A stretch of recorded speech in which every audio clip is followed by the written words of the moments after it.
Bien bonjour, aujourd'hui nous allons voir une vidéo concernant la fraction d'un nombre. Alors, qu'est-ce que c'est? Dans cette vidéo, on va s'intéresser à essayer de trouver une fraction d'une quantité sur un exemple qui est un petit problème. Alors, je vais vous lire l'énoncé du problème. Maud souhaite faire des cookies pour le goûter et sort une recette dans laquelle il est indiqué qu'il faut 250 g de farine pour 5 personnes. Malheureusement, elle n'a plus beaucoup de farine.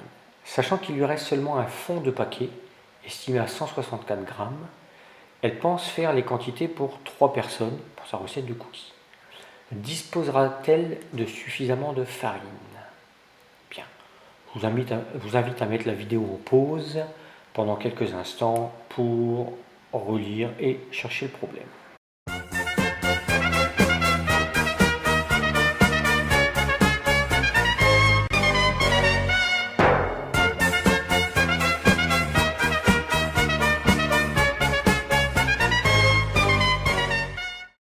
Bien.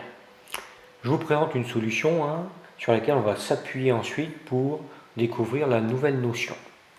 Alors, la solution. Maud dispose des proportions pour 5 personnes sur la recette et souhaite la réduire pour 3 personnes. Elle cherche donc la quantité de farine nécessaire pour 3 personnes. 250 g sont nécessaires pour 5 personnes. Alors elle se questionne comment faire pour arriver à représenter cette quantité. Et elle se dit, tiens, je peux représenter les 250 g par un rectangle. Et ensuite, ce rectangle, il correspond à 5 personnes. Donc je propose de le diviser en 5 parts égales, chaque part représentant une personne. Ensuite, la masse de farine nécessaire pour une personne est donc égale à 250 divisé par 5, c'est-à-dire 50 g. Chaque morceau du rectangle, correspondant à la quantité nécessaire pour une personne, représente 50 g. Donc, pour 3 personnes, que faut-il faire? Simplement se contenter de prendre 3 parts parmi les 5, quantité nécessaire pour 3 personnes. Il faudra donc prévoir 150 g, 3 fois 50. En conclusion, Maud aura suffisamment de farine, car initialement il lui restait 164 g. Bien. Voilà une solution présentée sous la forme d'un partage. Alors, qu'avons-nous fait dans ce problème? Justement, je viens de vous le dire, nous avons cherché à déterminer les 3/5 du nombre 250, la quantité 250 g, et nous avons résolu ce problème par un partage géométrique d'un rectangle. Je souhaite maintenant vous présenter une solution par le calcul, et c'est d'ailleurs l'objectif de cette vidéo. Question: comment calculer une fraction d'un nombre? Il s'agit de calculer le produit de la fraction 3 sur 5 par 250, que l'on écrit mathématiquement 3 sur 5 fois 250. Et dans ce qui suit, je vais vous présenter plusieurs méthodes possibles de calcul qui, bien entendu, vont nous amener à chaque fois au même résultat. Première méthode. On effectue d'abord la division de 250 par 5 dans le produit 3/5 fois 250, et vous voyez cette division placée entre parenthèses pour indiquer que c'est la priorité de calcul, c'est la première opération que l'on fait. 250 divisé par 5, ça fait 50. Donc on est amené à calculer tout simplement 3 fois 50, le résultat 150. Voilà la première méthode. Deuxième méthode. On effectue d'abord la multiplication de 250 par 3, qui apparaît entre parenthèses pour indiquer à nouveau la priorité de calcul. 3 fois 250, ça fait 750. Donc on est amené ensuite à diviser 750 par 5.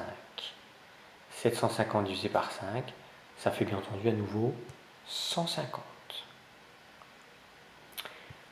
Troisième et dernière méthode que je vous propose. On effectue d'abord le calcul du quotient de 3 par 5. À nouveau, je le fais apparaître entre parenthèses, 3 divisé par 5.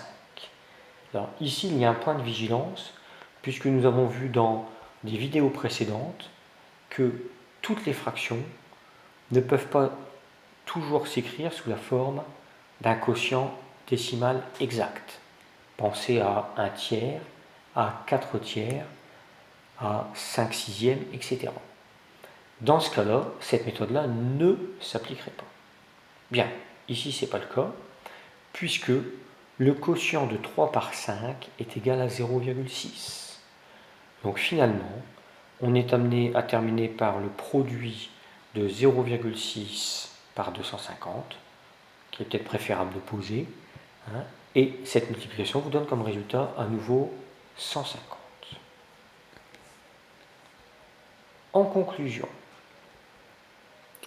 pour calculer une fraction d'un nombre, on doit effectuer le produit de cette fraction par ce nombre. Et pour cela, il y a plusieurs méthodes possibles que nous allons revoir rapidement sur l'exemple précédent, 3/5 fois 250.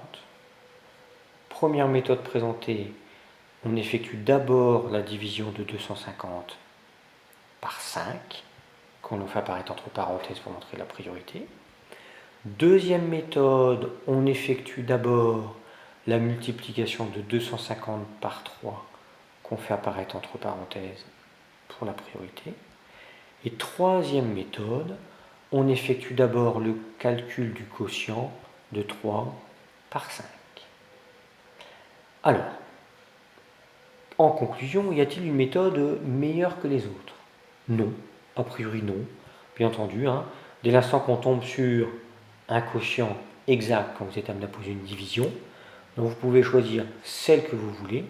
Maintenant, choisissez quand même celle qui vous nécessite le moins de calculs possible et qui éventuellement aussi peut se faire en calcul mental. On appliquera ça prochainement dans des exercices.